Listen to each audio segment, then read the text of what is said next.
Alright, so this is the famous iPhone 10. Most people call it the iPhone X, but don't be one of those people. Today's video is all about why the iPhone 10 is still worth it in 2022. And yes, I just answered the question of is it still worth it at the first few seconds of the video, but make sure you stick around to the end to know exactly why. Anyways, the intro.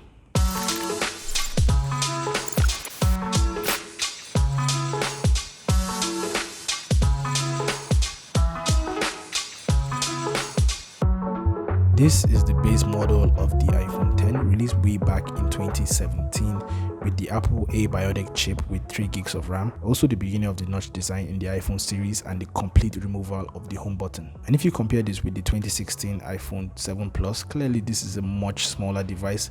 Let me know if you prefer smaller or bigger devices in the comments down below. This has a 5.8-inch Super Retina OLED display with the screen resolution of 1125 by 2436 pixels. Not 2K but slightly better than 1080p displays. Max brightness going up to 225 nits with other features like HDR and Dolby Vision. 3D Touch, which is now considered a thing of the past, I think was the best feature of the screen in the iPhone 10, which basically uses press pressure to open up more options on app icons and other stuff basically, but now replaced with the new haptic touch, which clearly is much slower than 3D touch. But Apple has their reasons for doing this, but I'm happy the iPhone 10 still has it, which is one good thing about this device. Also, I mentioned the notch design, which some people hate. Personally, I see no problem with it because it's actually there for a reason, which is the Face ID feature. But it's 2022, surely technology has gotten better enough, so Apple shouldn't really have an excuse for not hiding the notch in the upcoming iPhone 14. But I digress. We are talking about the iPhone 10.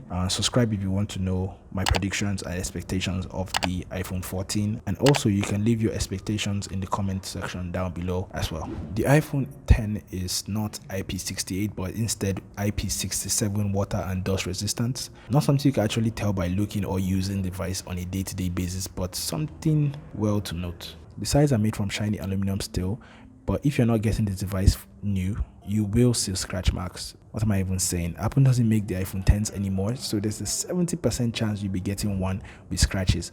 So there's a video on how to remove these scratch marks by Chevron Salmon, linked in the description down below and also in the card up here. And if you check out that video or you actually check out his channel, let him know Danny sent you. The battery on this, which to me is another good side of the iPhone X, this comes with a 2716 milliamp hour battery. Not bad if you ask me, but some people always want to compare the iPhone batteries with Android devices battery, and in my opinion, I think Apple's battery optimization is far better than any Android phone in the market right now. Now onto the back of this device, where we have the dual camera setup. We get a 12 megapixel f1.8 wide camera and a 12 megapixel f2.4 telephoto camera, and finally a 7 megapixel f2.2 front-facing camera.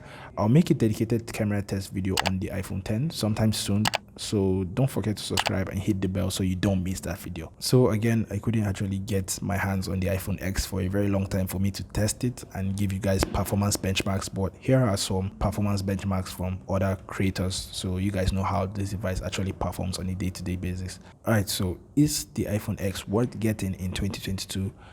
Well, of course it is, but why? To be very honest, if this was 2017, I wouldn't even advise anyone to get this device, because for a $1,000 phone, you could get something far better like the OnePlus 5T as of that time.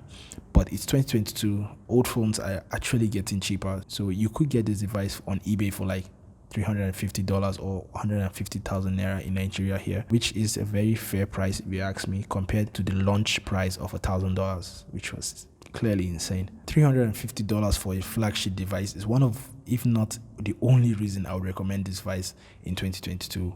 Anyone with an older iPhone, like maybe 7 Plus or 8, looking for an upgrade could literally get the iPhone X with no regret, or even someone with an Android device planning to make a switch to an iPhone could also get the iPhone X with no regret at all. But you guys let me know your thoughts in the comments section down below if the iPhone 10 is still worth it in 2022.